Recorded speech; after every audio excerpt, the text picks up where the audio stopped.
Greetings everyone, and thank you for watching this video. I'm Fermin Chavez Sanchez from the Graduate School of Industrial Design from the National Autonomous University of Mexico, and I'll be presenting the paper Exploring Audio Game Design with Visually Impaired Players on behalf of my co-authors Angelica Martinez, Gloria Mendoza, and Iroel Heredia. If anyone with a visual impairment is watching, please note that most of the images in this video are decorative. I'll try and describe any meaningful ones we come across.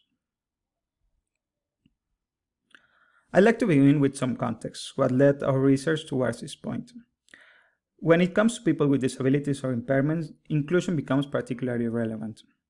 I must cite first the Convention on the Rights of Persons with Disabilities, which in its Article 30 covers the right to participation in cultural life, recreation, leisure, and sport. Of course, there are many ways to engage with those things, but given the present context, it's hard to ignore the role of digital media, particularly digital games. Susan Harwig talks about inclusion in 4 different dimensions that we can use to look at digital games. First, there is inclusion as theme, and it pertains to the subject matter. Besides explicit or implicit calls for inclusion, which perhaps are more common, what's interesting about games is that they can allow the player to embody the experience of a person with disabilities, opening the door for a deeper empathy. There is also inclusion through mediation. When we consider a theater play, for example, the most recognizable intermediaries are the actors delivering the text. Diverse actors can bring inclusion to a text that didn't originally consider them. But if we talk about digital media, the communication channels become intermediaries too. Thus a game can be inclusive, for example, if it can effectively communicate with someone with a sensory impairment. This directly leads to the next dimension, inclusion of the audience. In the physical world, this can be as plain as making a venue wheelchair accessible. Of course, delivering an accessible experience is not only about the communication channels used, but the whole process that allows the audience to reach and engage with the product. Inclusion in production means making the participants in the creation of those products the people that use them. It would be then very hard for people with visual impairments to be interested in partaking in an industry that rarely, if ever, caters to them. The way we see it, audio games represent an open invitation. Not only can they embody the experience of a person with a visual impairment by capturing their sound-based world. In fact, a lot of audio games have blind avatars or protagonists. They can also be freely played by people with or without visual impairments. It should come as no surprise that the field of audio games is dominated by people with visual impairments, both as players and producers. However, this creates a rift in the digital games world overall. Audio games for the blind, video games for the rest. The latter has become a huge industry. The former is almost artisanal. The way this all links together is what drove us to study audio games, so those gaps can perhaps be bridged. Thus, the design process of video games is well documented, and the academic literature concerning them is vast. That's not the case for audio games. In particular, the way sound design, central to them, impacts the game experience is not well understood. If their horizons are to be expanded, that is a question that needs answering.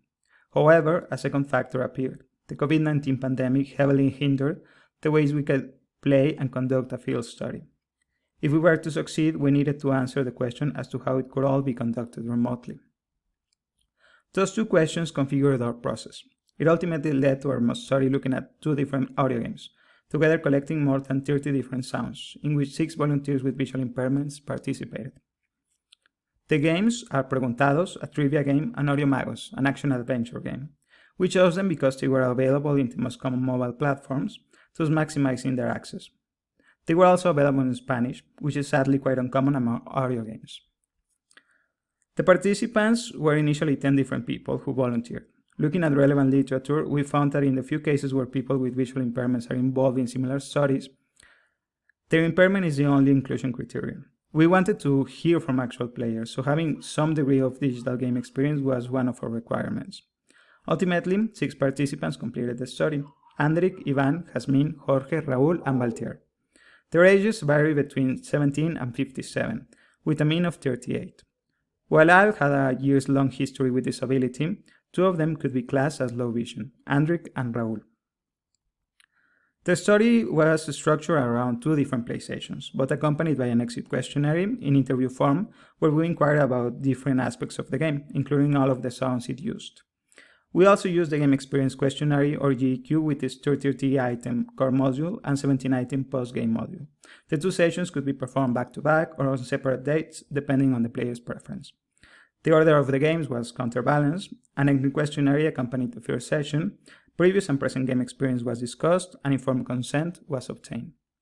The sessions were video recorded so we could look at the performance. Here we see some captures. In the top left corner is Jasmine, top right is Valtier, and bottom is Jorge, all playing Audiomagos. Now we'll talk about our results. Concerning the matter of virtuality and remoteness owed to the pandemic, we found that conducting pilot sessions was essential, as well as the careful selection of the tools that we were going to use and checking the accessibility of the platform, which were all key factors. Considering our central question, the way sound design impacts the experience of virtually impaired gamers, our findings are extensive. I'll try to summarize them in two broad categories. First, the quantitative ones. Here is a graph with the GEQ results for both games. Audiomagos scores show less dispersion, and they are higher on incompetence, sensory and imaginative immersion, flow, and positive affect. Preguntados beats at tension, annoyance, challenge, and negative affect. This result doesn't directly concern our initial question, but they correspond with the expected scores for a trivia or puzzle game and an action-adventure game, as observed by the authors of the GEQ themselves. As part of the exit questionnaires, we played back every game sound to the players. And asked them two questions: if they could identify the purpose they had served, and if they found them adequate for it. We also welcomed suggestions for changes, with some participants even mimicking the sounds they would use. Here we see a graph with the percentage of sounds identified and thus suggested for changes. We have categorized them into icons, auditory icons, and voices. Voices were the most identified and least recommended for changes, followed by auditory icons, while icons were the category with the least identification and more suggestions for change. We can see that the more abstract the sound, the harder it is to discern its purpose. We also looked at GEQ scores relating them to different metrics. Given our small sample size, our analysis was mostly comparative, looking for general tendencies. We found, for example, that those participants who correctly identify less than 60% of the game sounds score more than half a point higher on positive experience than any other dimension when compared to those who identified 60% or more of the game sounds. This shows a negative relationship between sound identification and positive experience. The fewer sounds identified, the more positive the experience. We found a similar connection between sound adequacy and negative experience. The participants who found more sounds adequate also scored higher on negative experience. These two results may seem counterintuitive. A possible explanation is that, as some authors suggest, the more a player is left to freely interpret a game, the more they can engage their imagination and thus find enjoyment. We also found a connection between challenge and sound adequacy. The players who found fewer sounds adequate also fare more competent. Flow proved to be the dimension most impactful in the subjective rating. A 1 to 10 score we asked all participants to rate the game with upon completion. These connections were the most notable ones we found, and they suggest approaches for future, more refined and expansive studies while also answering our central question. But perhaps the more relevant findings are those of qualitative nature, the ones we arrived at after careful thematic analysis of all of the information collected during the study. First, we found some indirect effects of the game experience, like the way the pandemic has reconfigured the entertainment needs of the majority of our participants, how some games, even if audio games, still face accessibility issues. The particularities of language is not only about the games being available in Spanish, but the original regional accents they use. And finally, a large issue plaguing the audio games community is maintenance. A large number of audio games receive little to none and eventually become unplayable or unavailable. To explain the next session, we make use of the concept of magic circle. The authors of Rules of Play say about it, the magic circle can define a powerful space, investing its authority in the actions of players and creating new and complex meanings that are only possible in the space of play. But it is also remarkably fragile as well, requiring constant maintenance to keep it intact. The magic circle is the space we enter when we play a game. a space governed by the game's rules in which we accept those limitations in exchange for the entertainment they can bring. But upon looking at individual songs, we found that perhaps those rules were not being understood. Here are some of the sounds that communicate the win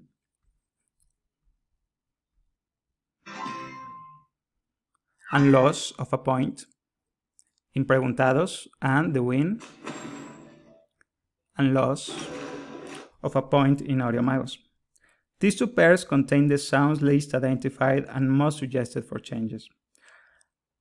And it's upon their job as communicating the game's rules that the entire experience is based. After all, worse still, in Audiomagos, they are solely responsible for communicating the player's performance, these two sounds. It is not surprising that we found no connections between the game's scores and any of the other dimensions. Here we have captured some of the sounds suggested instead of those. This, together with more detailed suggestions and explanations, allowed us to build this simple classification system. For example,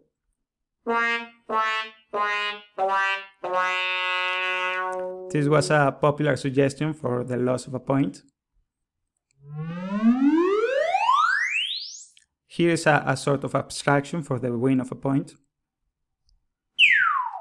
and the abstraction for another loss. We have called this system formal sounds. Formal refers to the formal structure of the games, the one configured by its rules. These sounds are especially important because without them, the experience can be fun, but it's not what the authors of rules of play would consider meaningful play. We further divide them into prompting and reaction sounds, the cause and the consequence of a rule. The prompting sounds can be instructive, like a voice telling you what to do, or active, like the steps of an approaching enemy. These sounds need to be memorable and easily discernible. Players tended to forget the voices that provided them with instructions if they were not deeply embedded in the game context, a natural voice with character affectations versus a computerized voice, for example. Reaction sounds can be favorable or unfavorable to the game's objectives. Players suggested rising tones for the favorable ones, and descending tones for the unfavorable ones. Both games use similarly composed earcones for these functions. We recommend avoiding that, and instead building different families for the favorable and unfavorable sounds. Wrapping up, we set out to answer a relatively simple question, and found more ramifications that we could study. Here we have presented a big picture. Ultimately, what we hope is to contribute to the world of audio games so they can continue existing and improving, further articulating the possibilities of inclusion. We would like to thank and acknowledge Andri, Carlos, Irma, Ivan, Jasmine, Jorge, Marta, Raúl, Valtier, and Jimena. And finally, some of our references, especially for this presentation, and thank you very much.